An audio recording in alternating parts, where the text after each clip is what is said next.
Ani, Bujo. Two words that we use when we greet each other. Anishinaabe people have always had a special way to, I guess, communicate. And when we say Ani, people use it as hello, but it really means I see the light that surrounds you. And when you get to talk to people, it's really like that. You get a chance to see something about them that's kind of special that you only see. It's kind of a light or a aura or some type of, well, in our way, a spirit that travels with you as you walk through life. And when you say Ani, it's kind of like I'm accepting that spirit to join my spirit, and we can have a conversation. So it's really a way of greeting people. And then we say Bujo, which is another word that represents a teacher that had walked the earth and kept the stories of our ancestors alive. His original name was Wananabujo, and we shorten the term when we meet somebody because Wananabujo was a teacher, but when we meet another person, we don't know if that person will have a huge impact on my life. Maybe that person will be a teacher. Maybe that person will be somebody I could teach. So when you say Bujo, it's like a question. It's like, what is this relationship going to be like? And usually followed by a handshake. So there's a couple different ways of greeting each other in the Anishinaabe world. And there's even others, but those are the two that are main that we use quite regularly. So I'd like to say that to all of you, all the listeners on Nish Vibes. We're back today, and we're going to have a really good conversation. I always like to start the show by letting you know about what's happening within the Indigenous community. We're still growing in our work with reconciliation, a term that we didn't really use to start a conversation about living standards in Canada. I know it was brought forward by the Truth and Reconciliation Commission to consider bringing Indigenous people to a level living standard that most Canadians, live by today. But when we've done the studies on First Nation communities, we realized that our living standards were quite a bit different than mainstream Canada. And so the act of reconciliation recognizes the historic issues that First Nations faced when we talk about residential schools or colonization in general, how the life of Indigenous people changed when we had met with other people from around the world. And over time, the abundance of settlers that came to this region become dominant over the land and reducing Indigenous populations. So I think this is a time of understanding as our Honorable Commissioner Murray Sinclair, who passed away a year ago, clearly stated that this is a time of reflection, knowing the history of Indigenous people. But the show that we have today, it kind of follows in the same mode of historic understanding from a science perspective, from a spiritual perspective, from a contemporary perspective, where we're looking always to mend or grow or build unity in our understanding, because our future generations are the ones who will benefit from conversations we have today. And if we start aligning with, even if it's drastically different, to share those differences and to walk away with an understanding that we can agree upon. And it might not always be that simple. There's different theories in the world, there's different understandings, and there's different historical writings that were based on who wrote those historical events. So now that we're in this age, the fact that Indigenous people, with no argument, were the original inhabitants of North America, and now that we've changed our lifestyle realistically to meet or live in a standard that I guess has been imposed on us, how do we keep our Indigenous theory, understanding, stories, creation stories, continuing today in a world that's changed so drastically for First Nations? So that's why I think today's conversation is going to be something really special, because recently I got a chance to meet somebody that I felt that was really honest about things, and it came about in a interesting way. I was gifted these, I guess, historical remnants from an elder in the community, a non-Indigenous elder who wanted to give these to an Indigenous person. And she found me, and she gave me these bag of items, and I really didn't know what they were. She didn't tell me. She just kind of gave me the bag, and I got home, and I opened the bag up, and there was all kinds of arrowheads and a few pieces of pottery and a few other things that were included. And me not being really, aware of these types of things, except, I know what they are. I got a hold of somebody at the university must know about these things. And so I got connected to Chris Watts, who's here today to speak with us. And it began a friendship and an understanding that I think is something we didn't pursue, but I think for some reason these items brought us together to share knowledge and to learn from each other.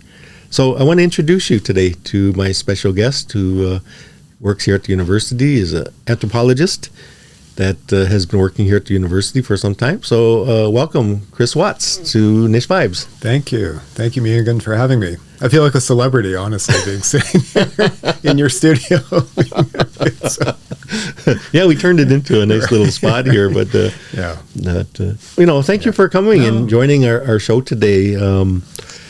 As I mentioned, we met by kind of, I don't think it would have happened unless, we got these gifts. So we got a hold of you, and you being who you are and what experiences you have, we brought the items over. But I don't want to start from there. I want to find out who Chris Watts is, and who you are and how you came to be who you are. Yeah. Well, as you mentioned, I'm an anthropologist, archaeologist within the broader anthropological discipline. I've been working here for about 11 years, but I've been doing archaeology in Ontario since the late 1990s. I went to Trent for my undergrad, I think I was telling you, and I did it in anthropology and Indigenous studies. And then I went to U of T for my graduate work. But I had a long-standing interest in archaeology here in Ontario. I was actually a high school student when I first started. So way back in 1989, there was this grade 12 history credit that you could get. And you could do a field school, digging an ancestral Haudenosaunee site, ancestral Wendat site just north of Toronto. So I thought, that sounds great. I think I was on track to become like a stockbroker or something horrible prior to that. And so it completely changed my life, my career trajectory and everything. And I just fell in love with it. So when I went to university, it was with an eye toward wanting to study Indigenous past here in this part of the world. Because it's interesting, because you don't know where your life's going to take you or find your interest, right? And you found something that was interesting for you. Like a lot of times our family kind of paves a way for us. Like my dad was an iron worker, and we were kind of expected to be iron workers, so I became an iron worker for a while. But then my interest changed quite a bit, and it led me to various things in life. So is that kind of similar to you? Like there was an expectation or maybe a thought that you might travel to something else? Yeah. No, my folks were really good about just encouraging us to pursue whatever we were interested in. Mm-hmm. I think they always wanted us to just be successful, but they didn't really have a fixed, career in mind for my sister and me. So when I started to become really interested in this, my parents were really supportive. Were you naturally kind of an outdoors kind of person not exploring things? No? Okay. Not particularly. Okay. But I grew into that because okay. obviously a lot of the times when you're in the field, you're camping and working in really remote places. Like I've worked in the Arctic, for example, too, where it's really remote, being out on the tundra doing work up there. So I've grown to become, I guess, more of an outdoorsy type. Okay. So I do really enjoy it. Oh, yeah. Because that's kind of like what we have in our theories, I guess. We have these clans that we're born into. I'm a wolf clan member. So when I relate to the wolf of how my characteristics are, that's really why I sit into that clan. My family passed that clan down to us. And so at a young age, we kind of know what our natural characteristics are through that system. Okay. And it doesn't always align perfectly, but it gives you some reference about your interests in life. And we're trying to bring this knowledge out to people. And I'm finding it in not just Indigenous world, but other people kind of relate to that too. They might, and the other cultures do have different clans and things like that. So when we reach down to our creation stories and our understanding of our self-governance, there's actually a path that can already guide you. So, I think that's what this world is interested in today now, how we can follow those paths. So maybe that's something that happened with you, like with your understanding now of what you're doing? It could be. Yeah, it could be. I'm not sure. I know that my current sort of approach to archaeology was very much informed by my undergraduate work at Trent. So I think I was telling you that, like when I was studying Indigenous knowledge, at Trent, it was primarily Anishinaabe, Ojibwe infused. So I took 3 years of Ojibwe language and culture, from Shirley Williams and Edna Manitowobi. They were my teachers there. And so I was very, very naive before I began there. And I came out of that program, I think, feeling like better informed, obviously, of a lot to do with Anishinaabe culture and identity, but still had quite a bit to learn. Mm-hmm. And that learning is ongoing. I still feel like I'm discovering new ways of thinking every time I meet Indigenous folks that have something to share with me. It's this constant process of, okay, I understand now perhaps a little bit better how to see the world.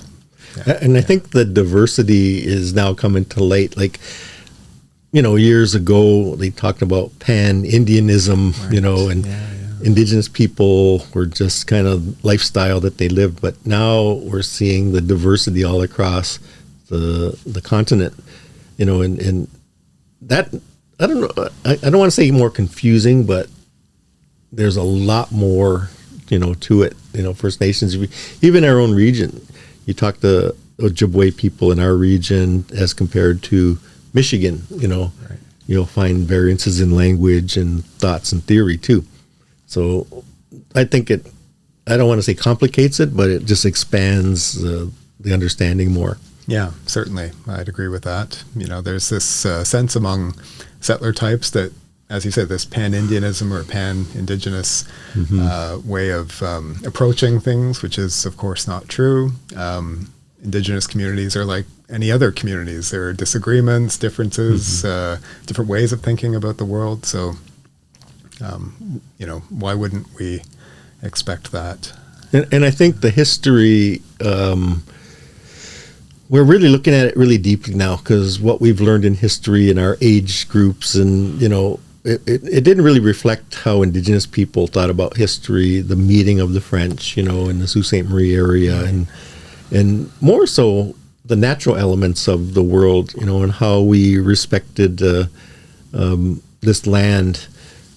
There was really differences in opinions of that, how it was brought out through our history books. But when we reference certain items, and we just recently had a little exhibition in our faculty here, and you brought some items here, and there was one piece that I think it's really stood out to me. Not so much the oldest piece that we brought. It was the copper that you brought and displayed, and there's so much spiritual significance to copper.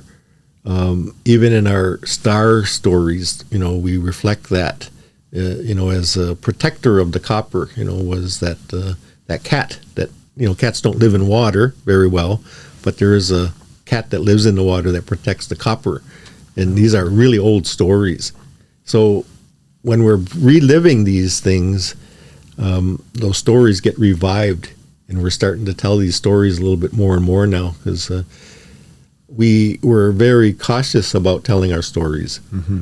We found out that they were being exploited and changed, and so one of the prophecies that we had was our elders decided not to tell the stories anymore.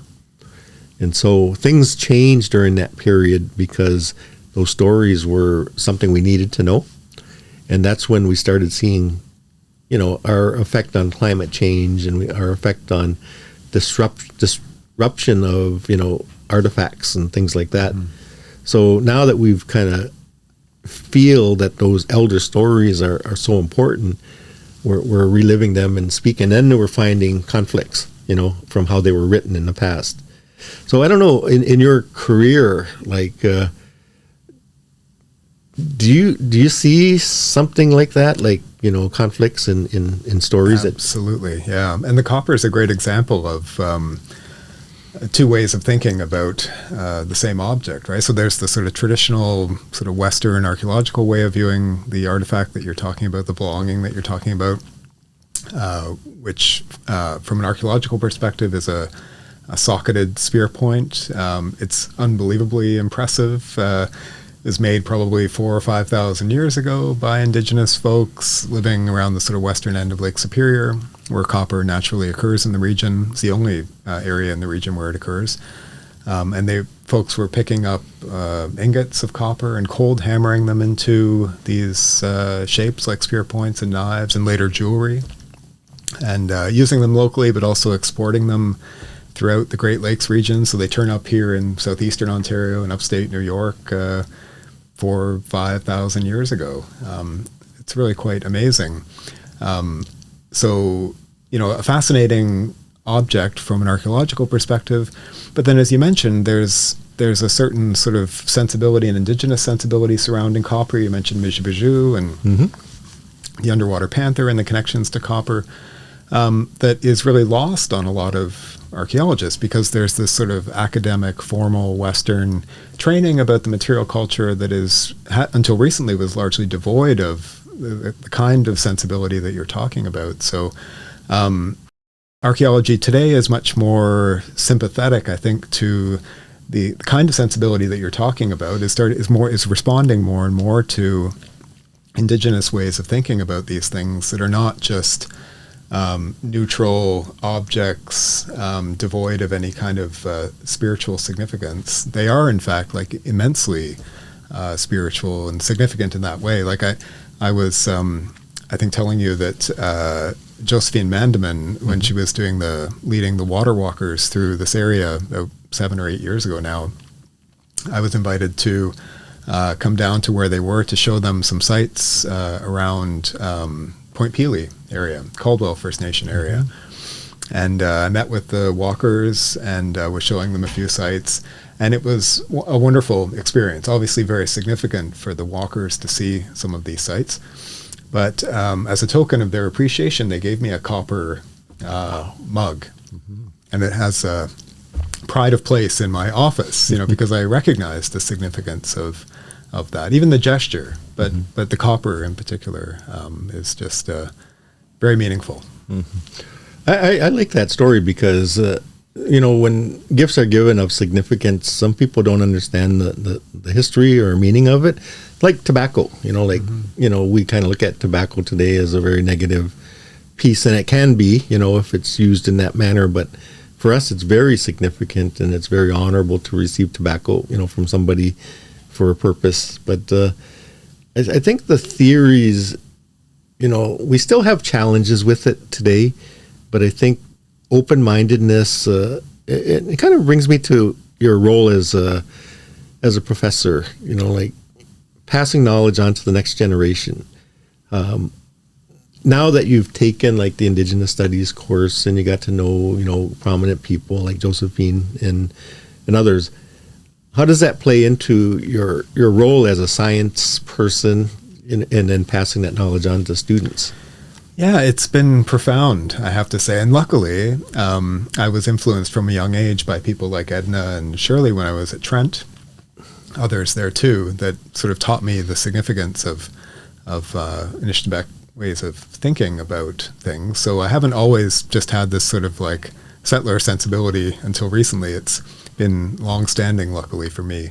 But certainly in recent years, like post-TRC, we've been obviously trying to indigenize our teachings and to take more of an active role in bringing an Indigenous sensibility to our teachings. So for me, that's involved a number of different ways of reconsidering how I teach archaeology. So it's been trying to find a path where we can incorporate all of the knowledge that's been gained from a scientific kind of Western perspective, and yet wed that to an Indigenous sensibility about that. So traditional ecological knowledge and other ways of thinking about the world, the significance of place, artifacts like we were talking about, so even using the term belongings instead of artifact, and thinking about how those belongings might have a significance beyond their material properties. So a lot of my teaching now is about trying to explain the merits of thinking about the past, perhaps from a Western perspective and a traditional archaeological perspective, where we can talk about things like radiocarbon dating. The significance of knowing that a belonging is 12,000 years old as opposed to 4,000 years old. It allows us to make certain inferences about what folks in the past were doing at certain times. But trying to take all of that knowledge, but understand that there are other ways of thinking about these things, Indigenous infused ways of thinking about these things that are also important, equally important, I would say, when it comes to thinking about the past. I've worked in a few different fields. I was a land surveyor before, and I didn't know as much as I do now, when it comes to historical Indigenous understanding. Some of those significant places where we visited, through, I did this in California, so I got a chance to see some of the mountain areas, but the spiritualness of the land that became segments of boundary, right? Because we didn't really have boundaries in our theory of land ever before till settlers got here. Like some of our famous speeches by Tecumseh and a few others said, how can you sell the land? How can you sell the air? So I think the way that I understand now, our elders said, land is really something you can't own. We share it, we live on it, but to claim it is kind of a whole different concept that was brought over. And while I was doing surveying, it kind of came to my mind, like, what am I doing? I'm separating land for people, that was totally against how we thought life should be. So everything you do in life, you start growing from, and you question some things like that, like it was a good career, and things like that, but the philosophy of it, really kind of came to my light, and I really was wondering about those things. So I think as you grow as a human being, as you learn more, you start questioning your own philosophies. So with that said, like, how does that fit with you? Like, your philosophy on it? It's a great example, land surveying that you mentioned. We do a lot of surveying, of course, in archaeology too. We're always really interested in the intersections of time and space when it comes to archaeological sites. So we want to know where something is located in space, and we want to know where it's located in time. And so the belongings that you brought in September they're incredibly significant, the kinds of things that you would only ever read about in textbooks. But unfortunately, they lack provenience, as you were mentioning. The donor didn't really know where a lot of this stuff originated. So we can tell from looking at these things often, okay, well, they're probably ancestral Wendat, but not knowing exactly where they come from complicates our sensibility, our understanding of the significance of these things. But just returning to the notion of surveying, I mean, I've always found that fascinating because you are projecting this sort of grid, across the land as if, each spot is as significant as the next, right? It just happens to be separated from another spot in terms of coordinates, within a system, as you know. And it seems to me so counter, as you were saying too, it's so counter to an Indigenous sensibility, like Vine Deloria Jr. and others have talked about the power and place as being the two intersections that really define significance when it comes to landscape, right? It's this notion of power and place, and I see that more and more now as I work. That you can, like I mentioned, leading the water walkers in Essex County to a number of sites, and there's one site that I had been working on for a number of years that to the non-specialist would just seem like any other spot on the landscape. But to them, it was instantly recognizable as something very significant. And I had recognized its significance from a sort of like Western perspective. So seeing where it was on the landscape, I could tell that it was well positioned for certain activities, close to potable water, somewhat defensible, and so on. But they were recognizing a completely different significance to the site, a site of power, right, and spiritual significance that I couldn't see.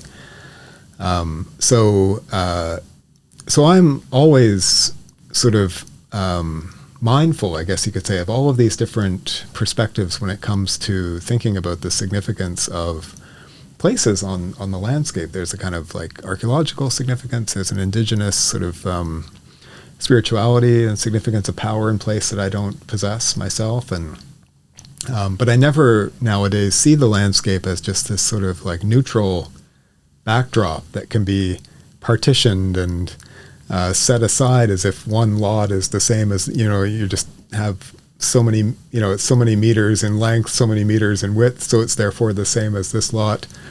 It's not at all like that to my mind. I have an experience with bird banding. I had a friend of mine that we band hummingbirds. And so it was an Indigenous woman from Six Nations who met a master bander. I guess they grew together to, study hummingbirds.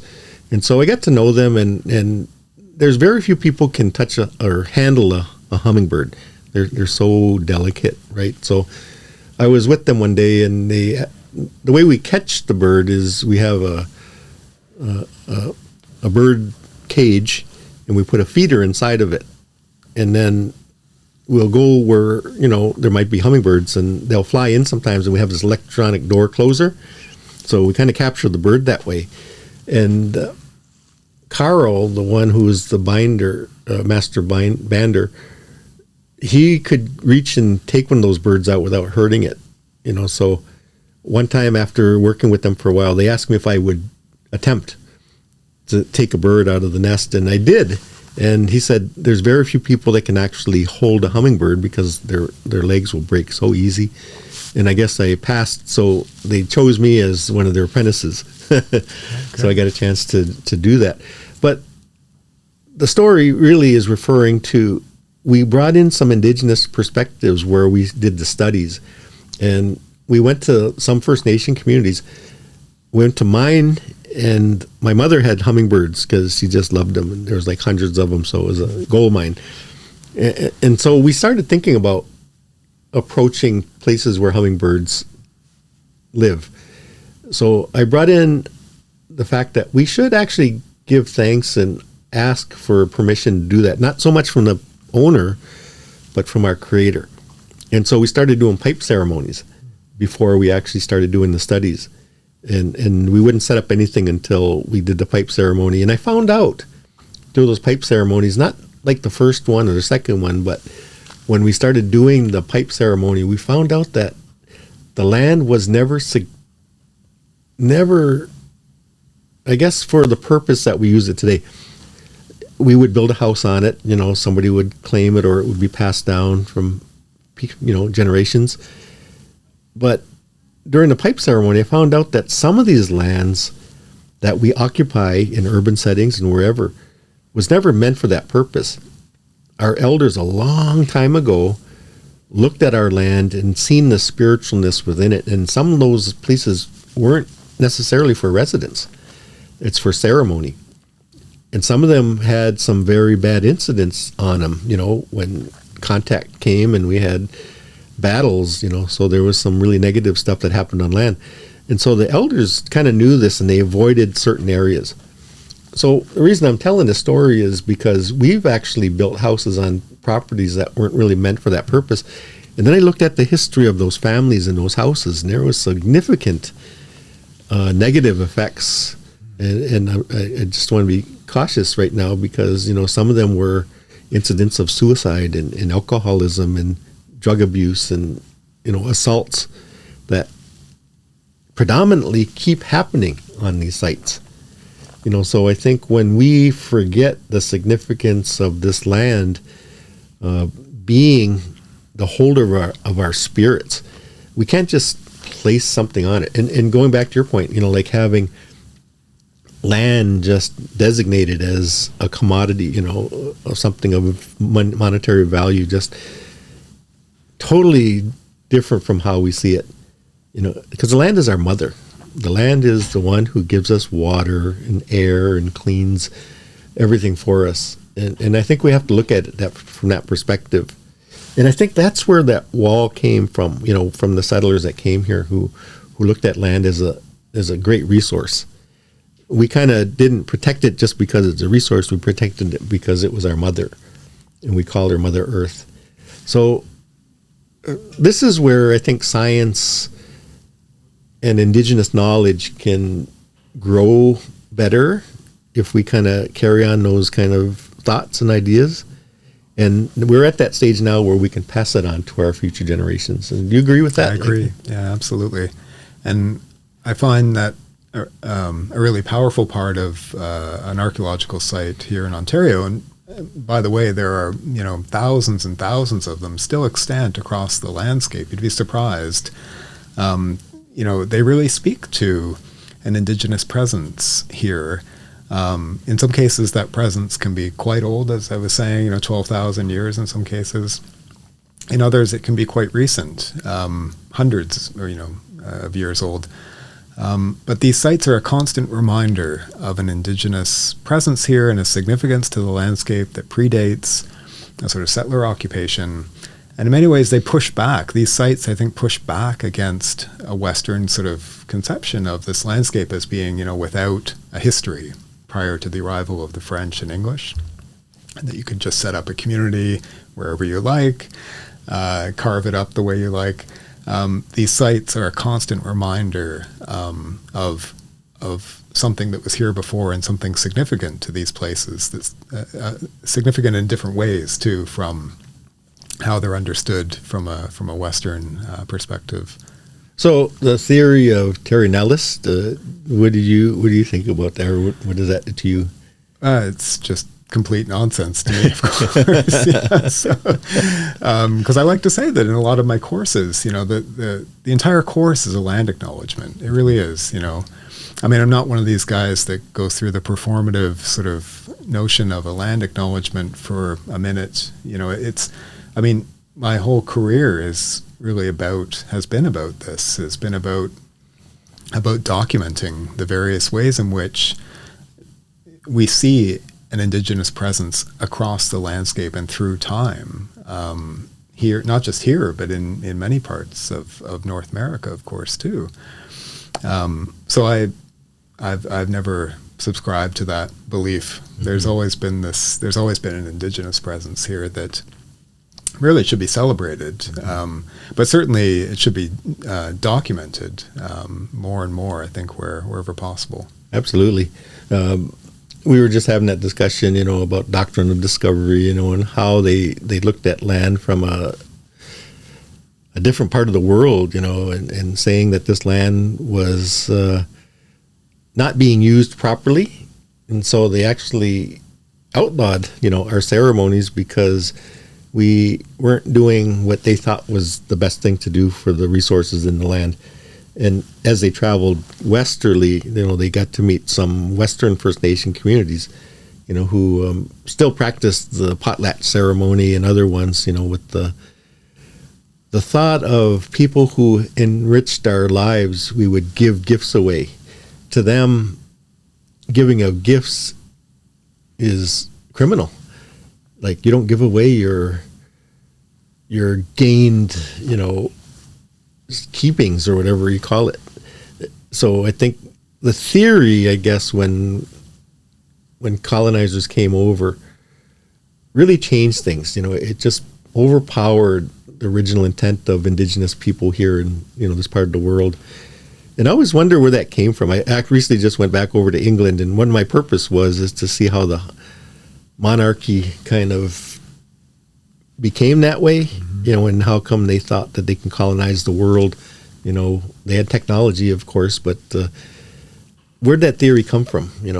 That our way is better, our religion is better, and override Indigenous nations around the world. I don't know if we ever came up with an answer to that yet, but it's still something I pursue in my thoughts, a dominance structure, where people thought they were stronger and superior, I guess. Yeah, yeah. But it still plays into our politics today, and still plays into some of those theories, that haven't been refuted yet, like with the doctrine of discovery. We went to the Vatican, asking the Pope to actually do that, but didn't get a chance to do it. It still hasn't been done yet. So right, yeah. I don't know how that fits into like looking at the natural elements of our land. When I see a fish, it's not, to me, it's almost impossible really to catch a fish. Because a fish has a life and it's trying to survive. And it knows, something unusual. So your hook in the water doesn't necessarily, he knows it's different. But in our theory, we think some of the fish give themselves up for the sustenance that humans need. So I think this is where I'm trying to think of how we can bring this theory into education, like a moose, they know way before you get in their presence, that you're there, and they can hide and take off or whatever.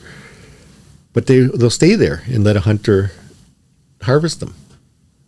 Because in our creation stories, we talk about how our co-tenants live in harmony and help each other. How do we give back to that? And I think this is where I want to kind of take this theory, is we can give back by respecting those teachings and making sure that they live within our teachings that we give to our next generation. And do you agree with that? I agree. Yeah, completely. And you use the word co-tenants, which I think is really interesting because, of course, for the Anishinaabe and lots of other Indigenous nations, there's the sense that animals are persons, right? They're just non-humans, but they're still people with active social lives and personalities, and I think we can see that archaeologically too. We know that, of course, from a contemporary perspective from teachings, but I think we can see it archaeologically. And I've written a little bit about this in connection with pipe smoking and the effigies that you see on ancestral Wendat pipes, the significance of the animals that are depicted, the fact that the animals are facing the smoker in this really sort of personal, intimate kind of connection, face to face. I don't think that's an accident. It's. I also don't think it's just purely artistic or aesthetic intention. I think that there's a real sort of spiritual significance to this connection between the animal face and yours as you're smoking. This smoke being drawn through the pipe and into your own body. It passes through the animal body, so to speak, the ceramic body, and then is exhaled, through your body back into the world, promotes this corporeal connection between you and the animal that's encapsulated in this pipe. And And there's lots of other examples too of the bonds that exist between humans and animals, and in not just in media but in ceremonies and all sorts of things. Not all of which we can glimpse archaeologically, but sometimes we can through things that are left behind. And it's just another example, I think, of the significance that some Indigenous folks, a lot of Indigenous folks, would attach to a part of the world that is like lost on a lot of Western folks, who just view the animal as prey, something to be hunted, something over which to exert dominance, without recognizing that sense in which, as you say, a fish or a moose will, to some extent willingly sacrifice themselves for the sake of this partnership, right, so that you can go on. Mm-hmm. I wish that those teachings were more prominent, frankly, in the community, because I think for the most part it's lost on a lot of settler types. Well, we're looking at like curriculum, in universities and colleges now, and I think through the TRC, to look at education from a different lens. People are looking at it. We work at a university where we've made a major commitment to reconciliation here at the University of Waterloo. And there's really no clear picture of what that means, but I think it is doing exactly what we're doing right now. We're converging on thoughts and ideas, and you have some background, with the First Nation communities you worked with and education you have. I think that builds a bond to recognizing that it's not just science. It's more than that. It's something we need to instill in our kids for future generations to know. And I think that's really what allyship is. It's converging on, and Western knowledge is great. I work with traditional medicine also, and sometimes it's so necessary, to converge our natural medicines with the technology they have today. And that's what, I ran into in previous times where I can't give anybody traditional medicine because it interferes with my medicine and it doesn't work. So they kind of didn't want to even talk about it. So today, like in archaeology, I think that's where I think we're just coming to light. We're not even there yet where we can engage in a lot stronger way with these spiritual theories, with the scientific theories. And I think this is what's exciting about today. And I'm really glad, you have that perspective. Yeah, it is exciting. And even just this notion of medicine, I find incredibly exciting too, because I mentioned being with the water walkers down in Essex County. And I can remember one of the first things that they would do at this archaeological site is it was in a woodlot, and they were combing through the woodlot looking for medicine. And for a lot of settler types, medicine conjures up notions of, prescription drugs that you would get from a doctor, to cure some malady, right? But they would be coming back with all sorts of plants, mm-hmm. And plants that don't have a sort of medicinal benefit in the way that we traditionally understand medicine, but it's a medicine more broadly understood that heals not just the body, but spirit and soul. I don't have a real background in any of this, of course, but I'm aware of the notion of medicine as being more broadly conceived, right? It's not just this sort of simple, traditional, narrow way that a lot of Western folks would think about medicine. So another great example of the ways in which, we could bring two perspectives together. Mm-hmm. But what I do see with pharmaceutical medicines and, chemical medicines is they're a derivative of natural medicines anyway. Like they've kind of, when I think about like aspirin, it's a blood thinner, it's kind of a muscle relaxer, but slippery elm inner bark does exactly the same thing. So it wasn't even in the 70s when First Nations weren't able to go to doctors, so we still had medicine people who knew those plants and how to put them together and help a person, through illnesses. So we still keep that, some people are, well, like I said, when I come from certain clans, it kind of tells me what my characteristics are. So I do traditional medicine work And it led me to wanting to know what these plants were and how they can kind of react in the body. So I use kind of Western medicine theory, you know, of looking at the body, how a medicine that I can give to a person will affect that area. Not necessarily like in the same way Western medicine thinks about it, like let me fix something in your knee. Yes. Holistically get your body functioning to fix that part. Right. So that's kind of like how I got a chance to speak with medical students at McMaster and kind of brought this theory in, you know, like the body is so amazing. It can fix itself if it's given the right nutrients. Instead of me giving medicine that'll fix the one thing, let's fix the whole thing. Right. Maybe society has to think that way a little bit more in how we interact. I agree. Yeah, and I think that really is in alignment with everything we've been talking about today. You know, this idea of a more sort of holistic or a more sort of robust way of thinking about things like time and place and so on that are not just narrowly defined and defined primarily from a Western perspective, but something that's more significant, you know, for having an Indigenous inflection. You brought up the pipes that we have, and there were some pipes that were in that donation. Did you get a chance to look at those? And yes, I have looked at them.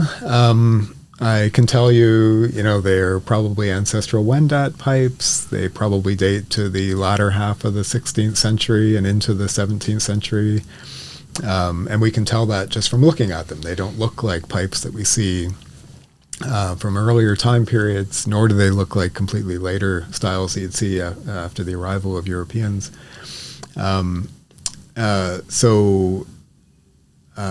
So that's very interesting, of course, having this collection of ancestral Wendat pipes from that time period. But the styles too are fascinating. I think you saw them. Yes. The effigy pipes that are there, of human effigies, are remarkable, truly.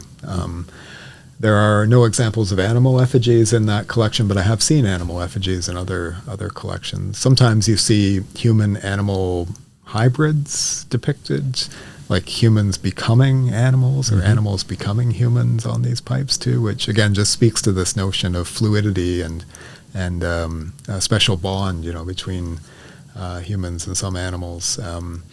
But no, those pipes are remarkable, truly spectacular things. so you were saying 12,000 years ago there was ice age that we had in this region, and these pipes were kind of like around that time when it was livable again? The pipes are much more recent. Okay. So the pipes are probably about 500 years old, maybe something like that. But so there's a projectile point in that collection that I was showing you that is 12,000 years old. And it is spectacular to think that something like that has survived, you know, all that time to make an appearance now here, you know, and I'm always struck by that, these vestiges, you know, the way these belongings can survive through such long periods of time to be with us here today. Actually, they really speak nicely to this, against a sort of Western notion of a linear time that is, you know, just moving in one direction, and history in some ways never comes back. It's always in the past. These things really push back against that idea because they are with us today, despite being so old. They really speak to this idea that the past is never really behind us, right? It's with us today. It affects how we live today. So you have all these objects from different time periods that came to you, and then you brought them to me, and now they're with us, informing us today. These belongings that are vestiges. I just love that notion. But yeah, no, the projectile point is the really old example that comes really not long after this region was deglaciated at the end of the last ice age. So you have this very long period in the Pleistocene when much of northern North America is covered by continental glaciers, parts of Europe as well, Asia. And then at the end of the last ice age, about 18,000 years ago, something like that, the the ice begins to melt as climate changes, temperatures warm up, and the glaciers retreat, so to speak, northward, opening up vast tracts of southern Canada, including southern Ontario, what is now southern Canada and southern Ontario. And some years later, we have the first Indigenous people to make an appearance in this region. They're called paleo peoples by archaeologists. There are other terms that are used, but they begin to move into what is now southern Ontario, likely in pursuit of game. So you have caribou, vast herds of caribou that are also moving across the area. Mastodon too. Yes. And these animals are being pursued by Indigenous hunters all those years ago. Not many. There were maybe a couple of hundred, probably, Indigenous groups in what is now southern Ontario at the time. And they're highly mobile people. They're not settling down for any long periods of time. They're constantly moving, constantly pursuing game. The rhythms and the temporal rhythms of game moving from place to place. They're in pursuit of those animals, and they have ways of hunting and capturing those animals that are really quite spectacular, that we can see across the landscape too. So so that's what we know sort of archaeologically. We have this sense of, okay, we have a time period, we have dates that we can associate with that, we have material culture that we can associate with those activities. And then there's an Indigenous way of thinking about those past too, right, in terms of time immemorial. There's a temporal sovereignty that exists around that notion of the past that's quite different from an archaeological sensibility, but still, to my mind, incredibly fascinating, right? To think about different ways of imagining these pasts, right? In other words, from an Indigenous perspective versus a sort of traditional Western sort of scientific way of understanding those pasts. I love thinking about both, to the extent that I can. I think this is what residential schools thought of in those days, because like you said, we traveled, we went, take southern Ontario. Our nations would go to Lake St. Clair for certain purposes. We'd go to Lake Huron for certain purposes. And we would make our homes around the Thames River like my nation did. And residential school theory was to domesticize them so they quit traveling, and then they'd get kind of now sedentary, where we can teach them how to grow food, how they did.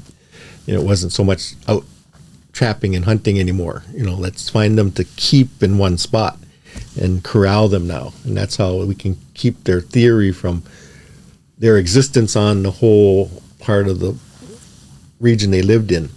Because we would go to Lake Huron, do our ceremonies, and so you'll find significant, probably archaeological finds in that region. Because we would go there for our spiritual ceremonies. Myeengun Anung, which is the spirit of that lake, the round lake that we call Lake St. Clair. Mm-hmm. We would go there for those ceremonies, so naturally you'll find remnants of things like that, ceremonial things there.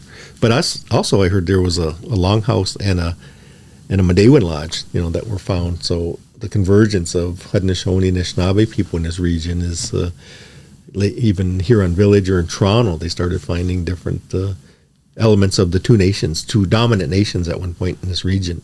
So that's a whole story I know we can go into, but I really think I'm really happy, that we've been able to meet and talk about these things, because the role of knowledge, I think it's great in all capacities, but let's find a meeting point, where we can kind of have that sharing knowledge. And I'm going to ask you a real tough question, but you don't have to answer if you don't want to. It's a theory of coming, the Bering Strait theory. Yeah. Scientists say certain things, right? But Native people kind of refute that and say that we were brought to this land spiritually. I don't know. You don't have to answer that if you want, but what do you think? No, it's so there's this speaks to my earlier point. So there's a whole archaeological sensibility surrounding the arrival of Indigenous folks here, and I say arrival because there's archaeological evidence that speaks to North America not having an Indigenous presence prior to basically the end of the last ice age. And then, as you mentioned, that there's this whole notion of the Bering Strait being a land bridge between Siberia and North America. And I could talk for hours about the lines of evidence that would point towards a movement of indigenous folks from Siberia into North America, and then the millennia of indigenous development that we see after that. But of course, that goes against the belief of some indigenous communities around their presence here as being of a much longer duration. Time immemorial is often used as a term to describe that. And there's no problem, to my mind, in thinking about both, in imagining both ways for understanding that past here in North America. I can see it from both perspectives, frankly. There's been actually really interesting work done on just even notions of time, just how we sort of think about time. Like the scholar Mark Rifkin has this great book on indigenous temporal sovereignties. And so ways of imagining indigenous time that are different from a kind of Western traditional way of thinking about time. So I always, in my courses, when I'm talking about the archaeology of North America, always say that this is what archaeology teaches us about the past. So when we're talking about the arrival of indigenous folks here, the Bering Strait theory, there's an archaeological way of thinking about that. Okay. But it's not the only way of thinking about it, right? Because there's a whole indigenous way of thinking about it. Don't want to use the sort of pan-Indian, pan-indigenous, but there are a number of indigenous communities that think differently about this stuff, right? And they have a complete different sensibility surrounding it, a different sort of ontological commitment involving different ways in which knowledge is generated that's different from an archaeological sensibility. But there's no reason why the two can't coexist. Archaeology gives us a perspective on the past, but it's not the only way of thinking about the past. Frankly, it's a misguided way of thinking about the past in a number of cases, right? Yes, it gives us great knowledge in many areas, but it's not the final word about the past, thinking about the past, to my mind.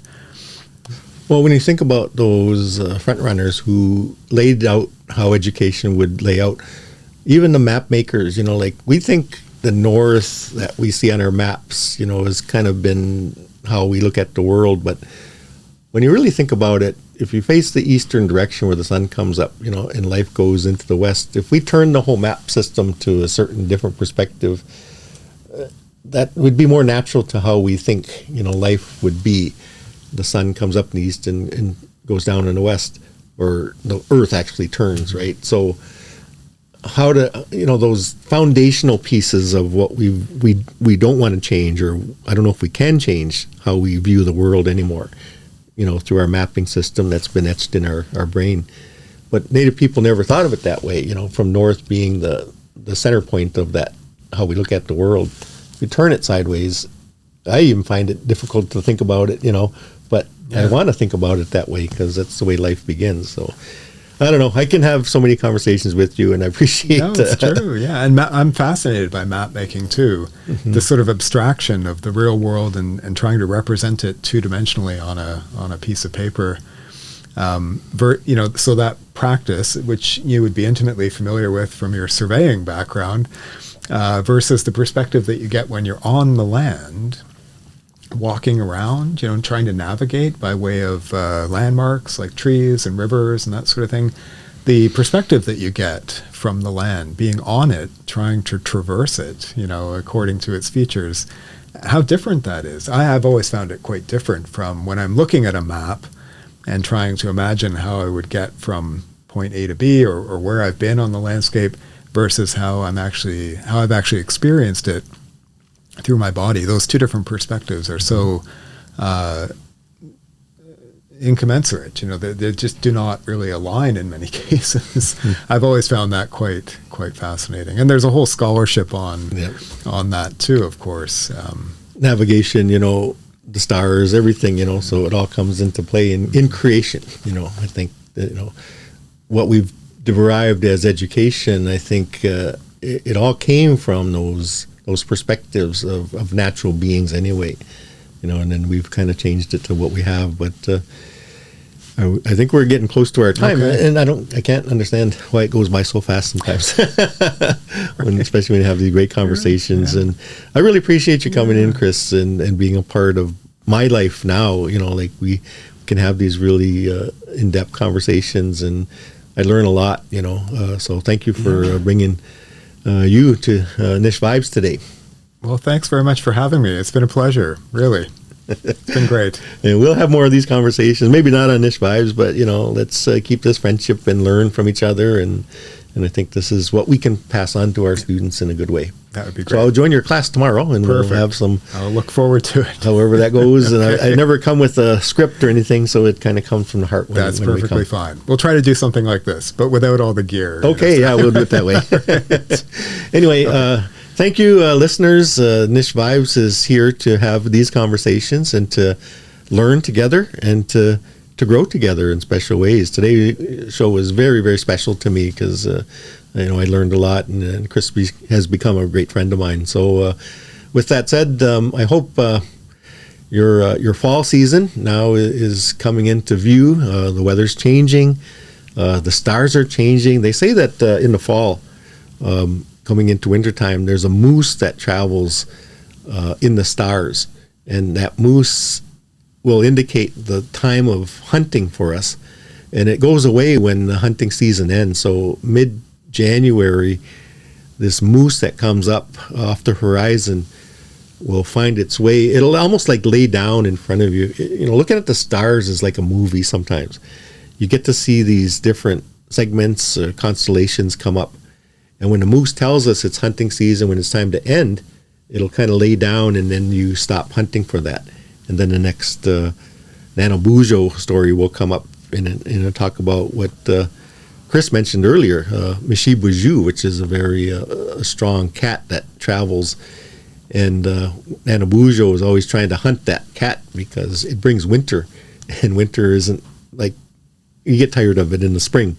So we have to shoot that panther, but it always survives, and it rotates around Earth, and next year we'll meet it again. You might think you have it, but then winter comes back again, and we've never did defeat it. So that's the way life turns. So with that said, I want to thank our technician, always, such a great job in editing our Nish Vibe shows. Sarmad has learned how to do this work and so professionally. So I want to say thank you for all your work. Thank you again for listening to Nish Vibes. We'll be back again in a couple weeks. We'll be bringing in other interesting guests on Nish Vibes. So until then, as I mentioned earlier, Bujo and Ani, Bama Pi is the way that we exclude our moments together. It's a mention of time. Mampi is its time. Bama Pi is that time we shared together, and we'll meet each other again because there's no word for goodbye in our language. With that said, Bama Pi, everybody. We'll see you in our next version of Nish Vibes.